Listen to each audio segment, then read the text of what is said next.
Hey guys, this is the Let's Get Ballyer Talking podcast. I'm Riker, my pronouns are he, him. I'm Sal, my pronouns are they, them. I'm Brian, my pronouns are he, him. I'm Dan, I go by any pronouns.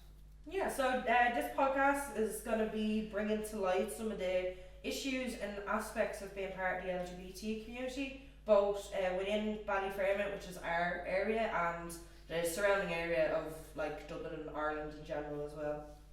We'll be bringing forward our own experiences and our own stories, things that we've seen, things that we've heard as well. So the topics we discuss on this podcast will be colour coordinated. Typically, most of them will be assigned to each colour that is represented on the rainbow, which is usually the symbol of pride. Obviously, the final one being called Pride, which will lead into our actual event here at Familibase Ballyfermot, will be held on Pride morning, June 29th for this year in 2024.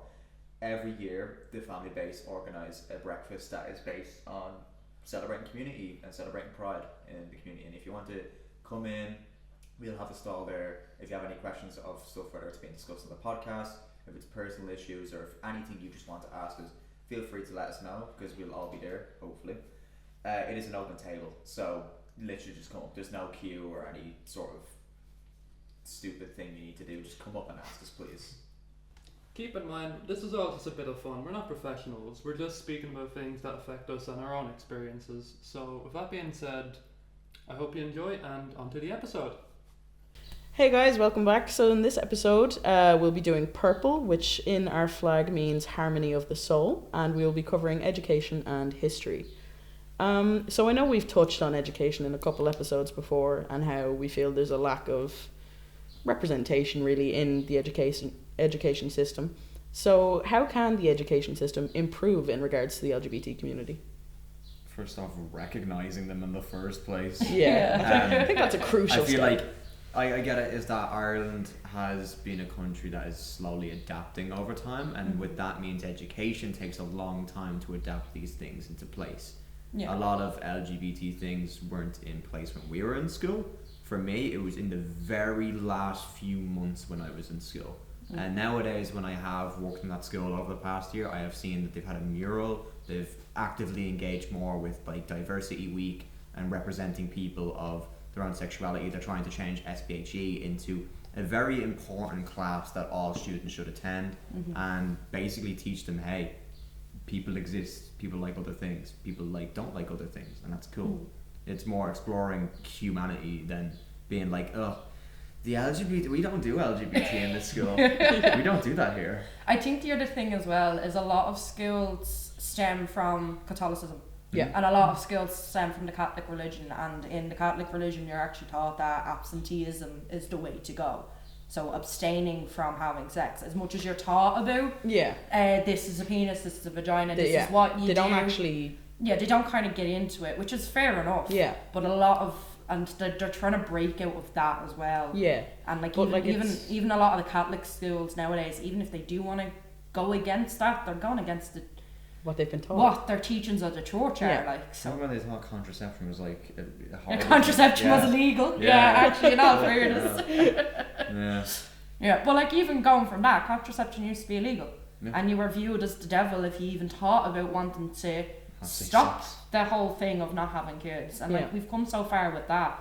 This is just kind of the next step of showing, okay, well, there's different types of relationships, there's different types of people who like different people, like what you said. So I think probably the easiest step would to just be in the likes of SPHE class and teaching about sex ed, just make it gender neutral. Yeah. Like obviously you have to teach about body parts. That's but the teaching of body parts is neutral anyway. When it comes to like the likes of relationships and stuff, and just keep it gender neutral. Yeah. It'd probably be the easiest way.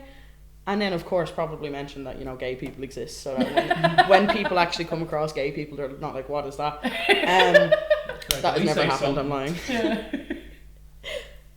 So how did you guys personally learn about the LGBT community? Google. Yeah, Google search.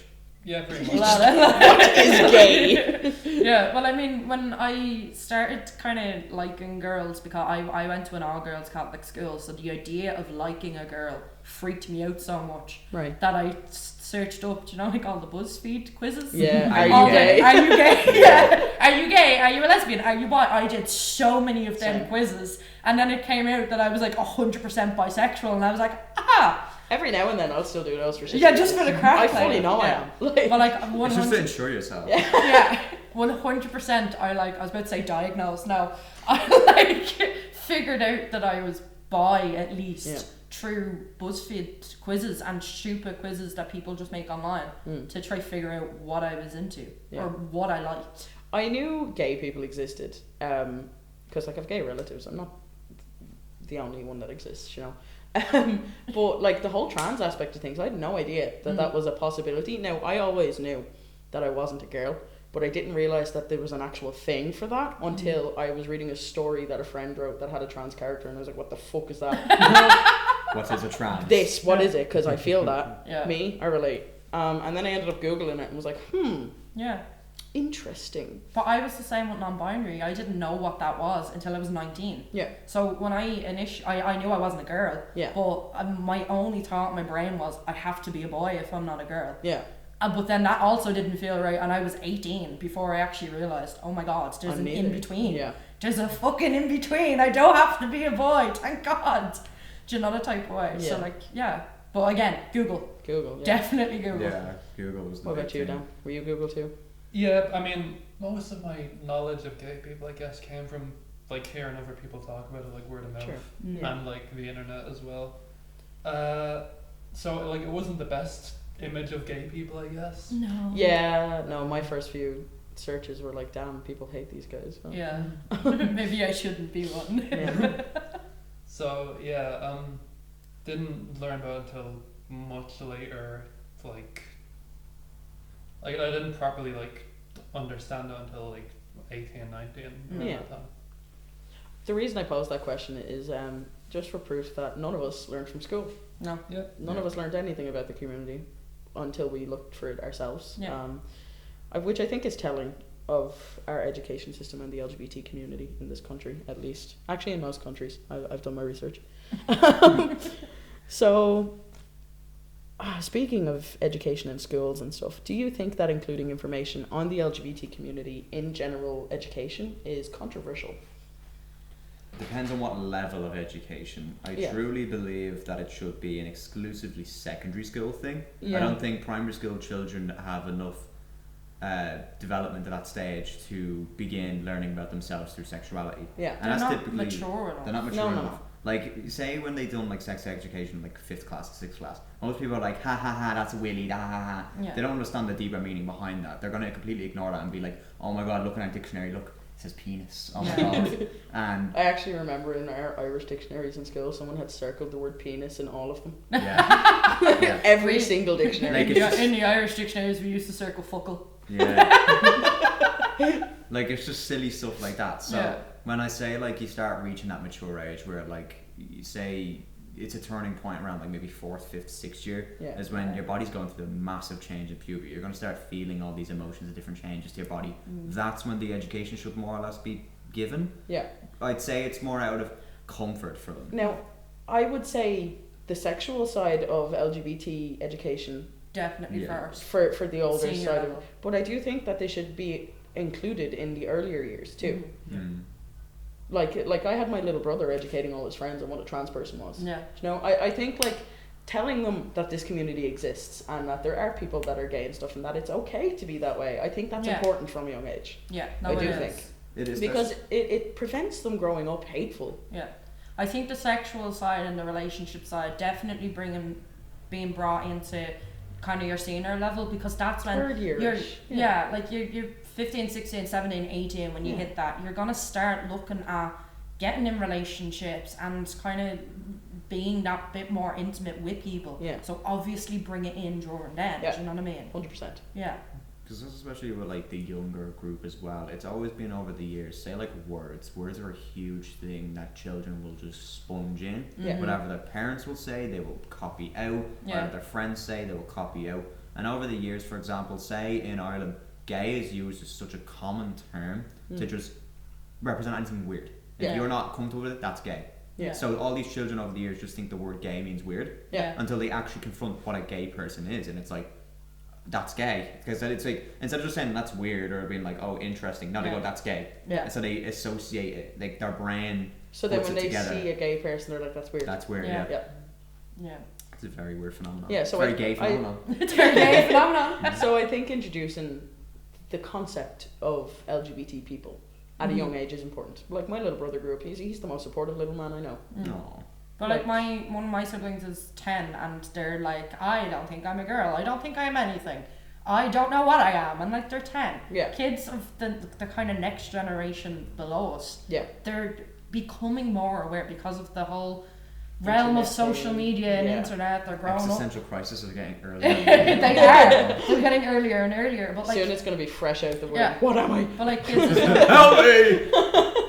kids as young as 10 are actually starting to question it and starting to be like, okay, well, if these people exist and this kind of world and community is out there, can I fit into that? So if they're as young as 10, why not bring it in first year and just be like, this is a whole side of things that you might not have known about, but now we're going to learn about. Like, I'm not going to lie, if someone turned around to me in first year and went, so trans people exist, it would have made my life so much easier. Yeah. Like, if someone even just turned around in first year and said gay people exist, I would have been fine. Yeah. And now I knew I was a gay little fucker, like, from youth. Mind blown. But like, I knew what gay people were. Yeah. Because I'd grown up around gay people. Like, I knew, not that I was swarmed by gay people, but like, I knew we had gay cousins or whatnot. Whereas I didn't. Yeah. Yeah, I was kind of, I'm pretty sure I'm the first kind of out person in my family, or that I knew of. Like, I'm definitely the first trans person, I know that much. Yeah. Do you think if we brought in just generalised LGBT and education into general education, would there be backlash? Yeah. I think there could be. And is it warranted? You see, there's still that thing around, some parents want to teach their own kids At their own time. at their own age. So, Yeah. like, you could always have an opt-in system. Yeah. Do you know what I mean? Quite well in my But school. Yeah. I do feel... I feel like it's important for everyone to gain knowledge on it and everyone to understand it. At least on a baseline of these people exist and it's okay that they exist. Yeah, but I also think where your backlash is going to come in is from kind of your parent faculty saying, I don't want my child learning about this. That's, I think, where Ryan was saying at the beginning, bringing it in and kind of your later ages might work better if you're bringing it into a new system. Yeah. Because... Oh, 100%. Yeah. I mean, like, when I'm talking about bringing it in early, I don't mean like tomorrow. You know? Oh, yeah. But I do this feel take the years. whole opt-in system will still allow for hatred. Mm-hmm. It'll still allow It's for bound to happen. ignorance. I don't based on want my lack of kids learning education. about gay people. Yeah, that's what I mean. It'll So allow then- for ignorance based yeah. on lack of education still. Yeah. So, like, I think on a baseline, it's messy. It's really messy, you know? It's kind of like when they do mental health week. It's like everybody is doing this thing. Yeah. Like if they had a Pride week, do you know what I mean? Yeah. And they just had a kind of week based around it and be like, everyone is going to learn about it. Everyone is doing something for it. Yeah. The same way that they have mental health week, the same way they have diversity week. Yeah. But I do feel like there'd be more backlash with an LGBT week than there would be with a diversity week or with a mental probably health yeah. week. It's also gone down to complete stereotypes as well. 100%. Every time, no matter a person who's educated or not on it, they assume that it's instantly about sexual stuff. Yeah. It's Which is never- not always the case at all. No. Like, you're teaching about a community as a whole. Yeah. You're teaching about them, their history, what they fought for. The same way that you teach that in history. Yeah. About different countries. Do you know what I mean? Like... Yeah. And on to history. Do you think the Stonewall riots are as well known as they should be? No. I didn't find out what they were until I joined this group. Oh, okay. I knew a little bit about them, but that's because I'm a history nerd. Yeah, I kind of knew a baseline history of the LGBT community struggled to hell. A lot of shit happened, and now we have Pride Month. Yeah. And that was like my baseline education. Yeah. And that was like one of the reasons why I wanted to do a group like this, because I knew absolutely nothing of my own community. I still know absolutely nothing of my own community. So for anyone that doesn't know, the Stonewall riots essentially originated in, I believe, New York. Yep, New York. There was a little pub called the Stonewall Inn, and most of its patrons were like people that were less well off. So minorities, gay people, trans people, drag queens, the whole lot. And it was quite common. I think it was the 1960s that this happened in. I could be very wrong. I'm not the most informed. But it was common for the police to go in and do raids on anywhere that gay people hung out and stuff like that. And it also didn't help that the Stonewall Inn was owned by the mafia. So anyway, knowing that it was common for the police to target places where gay individuals and minorities hung out, the people that were patrons of the Stonewall Inn said, no, we're not doing this anymore. And they held a series of violent protests against the police when they came barging in to raid the place. And that eventually evolved from violent protests into pride marches, and from there into pride parades every month in June to commemorate what happened at the Stonewall Inn, which was really like a turning point for the LGBT community in the sense of, we are here and we're not going away, no matter how much you try and push us down. Yeah. But yes, I don't think they are as well known as they should be. No, because you look at history, and I guess in education, for example, you wouldn't have stuff like that unless it's on a curriculum. Yeah. History's always based on the curriculum in Ireland, depending on what they want this year. That's what you'll learn about. Yeah. Especially as a person who loves history and done my project on something that's never taught in history, which is like the whole Afghan-Lebanon wars and stuff like that. Through even looking through like a history, for example, for LGBT. I ironically found out more from RTE and their Don't Look Back in Anger series than actually just looking it up. Oh yeah. They documented all of Irish like versions of how like pride marches went on and pride protests, like showing that there was hundreds of people who were there, who were partners in secrecy, who came out and flocked to nearly 3,000 people marched in Cork, and they were saying that these people exist, these people are lovers, and that love will fight on forever and stuff like that. And then even like the marriage referendum in 2015, they document that as well. And even there's a new series on RTE that does throughout the years. So they'll say, oh, what has changed in the past 100 years? And they bring on people from different decades, different areas, different ages, where they'd be like, oh, back in my day we used to wear this, we used to wear that. But they done a special episode about the gay community. It'd be like, oh, back in my day you couldn't show any of this, you'd be arrested, you'd be killed and stuff like that. Nowadays, oh, we can do that, sure, there's gay bars everywhere and stuff. So it's a vast contrast in history that you get out of it, but it's a very niche show. You're only going to see it at like maybe 1 hour of the day, and it's probably never going to be broadcasted again. So people don't really get informed unless you're there. It's a hearsay moment there. Like once you see it, you see it. If you don't, you don't. Yeah. Does anyone else have any knowledge on LGBT history? Like I said, I have very limited knowledge. Yeah. I'm not a very big history buff, and I'm not a very political person, so I guess I just didn't learn about it from that side of things. I didn't want to overwhelm myself in learning about it. I know there's like pinnacle moments I probably should learn about, just because I am part of the community, and it would like, if I ever got in an argument, it would probably help my points. Possibly, yeah. Just a small bit, like, we fought for so much, like what? Do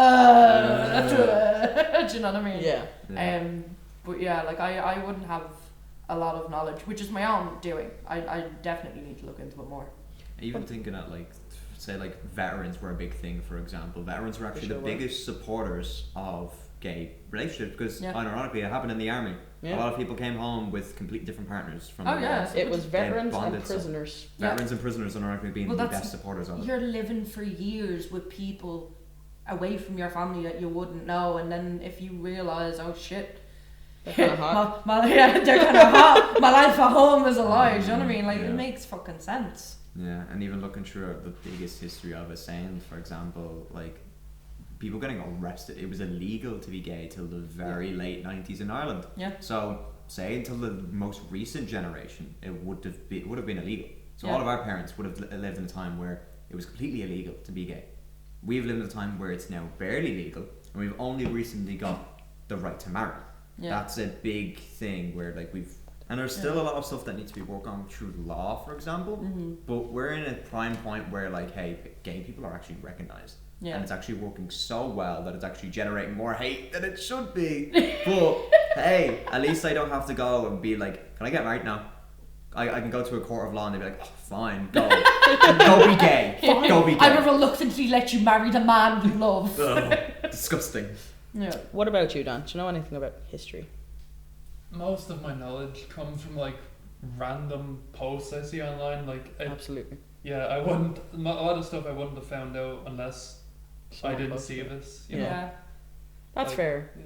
The reason I'm asking is because I think that LGBT history should also be included in education. Yeah. Like, I learned about the Stonewall riots by someone telling me that Yeah. the Stonewall riots were a thing. So I remember sitting there at Pride one year being like, why is this a thing? Yeah. Why do we do this? And my friends looked at me like I was insane. And they were like, do you not know about, like, you know, the Stonewall riots and all? And I was like, oh, that makes sense.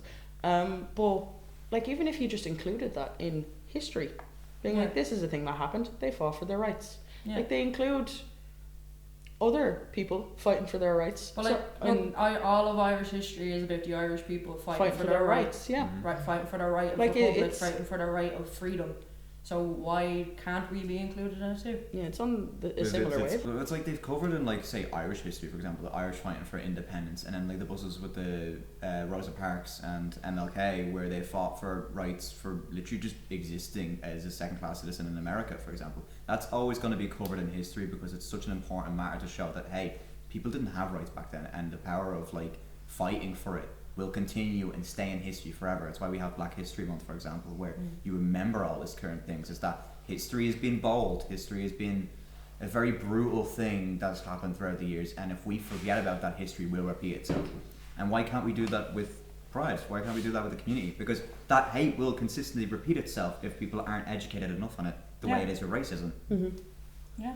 Yeah, and just to bring it back, Ryan, I know you mentioned the gay marriage referendum earlier.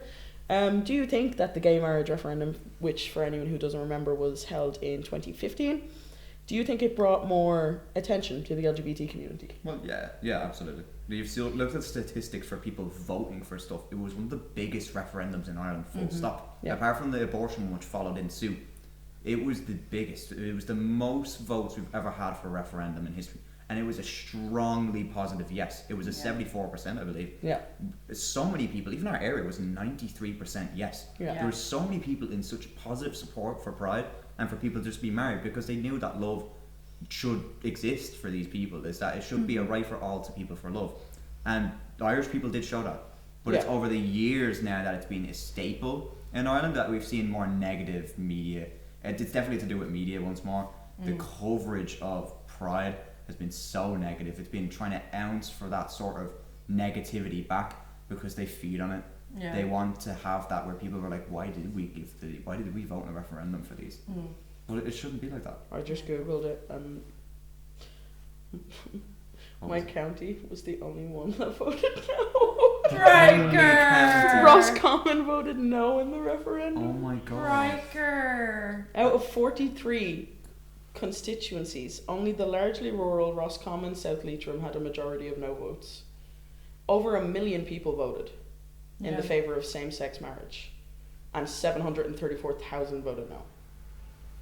And see, I think it was such a big turnout because it's something people feel strongly about. Like, you're either all for it or you're against it. Yeah. And even the people that were indifferent, like, most of them were like, well, it's not my business, I'm going to vote yes. Yeah. Yeah. I think that's the way it went for a lot, because I know, like, my family, I was 14 at the time, so I don't even think I came out before that. Yeah. Do you know what I mean? But my mum and dad were very much so, not my monkey, not my circus. Yeah. So if they want to get married, of course they can be married. Yeah. Because it wasn't a talked about topic in my family at the time. Now it is now, and I'm very happy that they did vote yes. Same as, Yeah. I'm also happy your parents voted yes. Because apparently yours fucking didn't. No, mine did. I think they were the only 2 people in Roscommon. But that's a good show of, like, say, if these people never had said yes, then the people who did need it would never have been represented. Yeah. It's a definitely important thing that, yes, you can have the mindset, oh, hey, it's nothing to do with me, I don't have to do anything for them. But it's fighting for those people to have the same as you. Yeah, it's not sitting quiet. It's sitting quiet. Being silent is the worst treatment you can give it ever. Yeah. Whether your opinion is negative or positive or not, share it. Yeah. Like, genuinely, like, we will have a more understanding and a better thing of it. But unfortunately, the negative ones have been more prevalent in social media recently, and it definitely shows that maybe there's such positive referendum vote, that such positive media coverage that we had of the referendum back in 2015 is a stark contrast to the one we have now. It is done not a steady decline, a huge decline. But I also think the most controversial part about that marriage referendum was after it was voted yes, everyone said, well, why do you still need a pride parade? You have rights. That was the most controversial. I was going to ask, do you think it was positive or negative attention? But so it was positive leading up. And then afterwards, because like it did, I'm pretty sure it happened in June, or it happened in the lead up to June. And anyways, it happened. What was it? We looked May 22nd. May. So it ended with the lead up to June. I think that year, the pride was everywhere. That year, pride was huge. That was actually my first pride parade. It was huge. And everyone went to pride. Even if you didn't go to pride, everyone did something for pride that year. And then as the years have gone on, it has become this. It has become this thing of, you already have rights. Why do you still need to parade in town every once a year? Like why do you need to do this thing? And it's like, well, yes, we have the right to marry, but there is so much more. There's so much hatred. I think everyone thought that, oh, you can marry now, that's it, end of story. But there's so much that's still going against the community that they don't see, or they don't even think is a problem, because they don't have that problem. And like that argument kind of irritated me, because like one of the biggest arguments I get around Pride Month whenever I post about it, because I used to post about it a lot, I was nearly a fucking influencer at this rate, with the amount of young gay people that followed me so they could ask me questions, or followed me for guidance, or just for someone to talk to. So I post something and be like, proud of you guys. But the biggest backlash I always got was, like we don't get like a month for veterans that fought in the war and all. Veterans do get a month. Firstly, they do get a month. 2 months. Secondly, are you going to take away their month because they have rights? Are you going to take away Black History Month? I love the argument of why do straight people not get a month? You get a whole year. You get to be proud forever. I got that argument before as well. I was like, oh, you gay people flaunt it and you have a month, but like we don't go through our fucking issues and what we had to fight for, and you're like, you didn't fight for fucking anything. You just were handed it. Not like, that we hate you guys. No, we don't. We really don't. Like, I genuinely am so happy that there are people out there that don't have to go through what any minority has to go through. And don't understand it and never will. And that's like what you wish for anyone. I wish nobody had to go through what minorities had to go through. I know, I've had like a full laugh at these comment sections recently, specifically about Pride Month, because now every single company has changed their things to rainbow. And one of the big things, for example, was RTD2 having a little pride flag on it. It's a robot. It's a robot. It's a robot. It's a robot. It's a cute thing. And all the comments were, oh my god, they made R2D2 woke. It's so over. Star Wars has went to the dark side. My favourite fan. I used to be a fan of this series. I'm not anymore. What about Men's Mental Health Month? It's like, yes, you can celebrate both at the same time. Sure, men's mental health is probably more celebrated by Pride itself than you. Did you know that gay men exist and they have mental health problems? Yes. Did you know that trans men exist and they have mental health problems? Man in question. Like, I've got enough for the lot of, like, every man. All of us. I carry all the mental health problems. It's any excuse, any sort of something to grasp on so they can just hate. And I'm sorry, I never watched Star Wars, but that is, from the little bits I've seen, that is the gayest fucking movie series I've ever seen. Oh yeah, no, 100%. Those characters are so gay for each other. I don't care what anyone says. I do not care. So shut up about the little robot. Even they were saying, they were making up full out lies as that RTD2 hate gay people. It was like, it's a robot! He beeps! He fucking beeps! It's a robot! Is he beep booping slurs at us now? R2D2's whole agenda is just to kill all the gay people. All I can picture in my brain now is Jar Jar Binks saying slurs. Because the way he talks is used to not like the gays.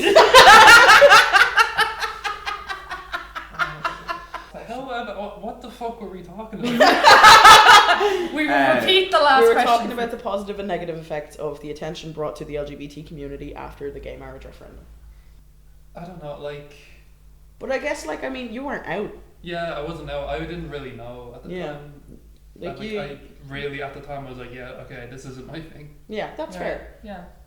I remember we had, like, this was like 6th class for me at this point. So, not even 6th class. Oh my god, you're so young. I keep forgetting this. So, my primary school teacher was mentioning it to, like, the parents, and I perked up about it, and I was like, I was in secondary school, man. Yeah, so was I. Yeah, and I was like, wait, why can't they marry? Because this is obviously, I was thinking of, like, gay people as like a different like race, for example. I was just thinking it was a whole different Little alien. Yeah. Bab and me had no clue what a gay person was. Never mind what they look like, right? Yeah. It turns out to be one. Yeah, it turns out to be one. Maybe the gay person was the friends we made along the way. I couldn't see him in the reflection. Okay, Mulan, calm down. But yeah, it was like the primary school teacher was mentioning about it, and I don't know what their opinion was, but it was basically the first time you get to see like, oh shit, wait, people don't get rights. Yeah. People don't get this, huh? Yeah. And I actually think it's really interesting, like having those different perspectives. Like you were in 6th class, I was in 3rd year. Yeah, so was I. I was in 3rd. I was doing my junior such a young age where I was like, wait, shit, you get that taken away from it. And this is when like the whole new grasp of like, you get to learn about, oh my god, wait, holy shit, racism is still around and shit. It's like all these negative things that I probably personally wouldn't have ventured into, obviously. Yeah, because you would have no reason. Because I was a baba. I was in school. I was playing with friends. We were in an extremely diverse primary school. We had a ton of people growing up where they all had different cultures, different ethnicities, different races, different genders. We all got to explore and just be children in a school and learn and have fun. We didn't have to worry about hating each other. And then being exposed to that from just one referendum, it was like, oh my god, people actually struggle with this. Holy shit. We were the lucky ones in that scenario where like we didn't get exposed to all that. Yeah. I do think that initially it was very positive leading up to the referendum, and people were like, yeah, let's give people rights, and then afterwards it was like, okay, you can stop having parades now. Yeah. So it kind of felt like, was that your whole agenda? Like, did you just give us this to shut us up? Yeah. Because Pride was never about, well, I guess, okay, Pride was about getting rights, alright, but it didn't mean that we would stop when we got a right. Yeah. You give us one thing. Yeah. We're not going to stop being proud. We're still proud of how far we came. And even if it's recent history, of course we're going to flaunt about like, hey, holy shit, back then we could have been fucking arrested. It was 9 years ago that we were given the right to marry. To marry, yeah. 9. It's the right to legally say, hey, I love this person so much, I want to spend the rest of my life with them. Like, it was that year that people were like, oh, well, why do you need a pride now? We gave you the right to marry. I'm sorry, but it was like 2 weeks before Pride Month that referendum was passed. They tried this in the 70s as well. With like second-class citizens in America, where they were black, for example. It'd be like, okay, we gave you the right to like education, gave you the right to vote and stuff. Why are you still protesting? Why are you still angry? Why are you still angry with people? Because you're oppressed, you're a minority. Yeah. It takes years to adapt over time and implement these changes because you are so used to that environment where this isn't allowed. All y'all need to make a change. It's not just gay people that need to all make a y'all change. need fucking Jesus. All y'all. Like, motherfucker, like, it's just like, okay, we voted yes, and it's like, okay, problem solved. No. And I don't think that protests and marches and parades will ever stop until there is no need to call anyone a minority anymore. Until we're just people. Yeah, and when we can all just be considered people, we'll be happy. And I think that's a good end to this episode. Yeah. So we'll see you in the next one. Day. Day.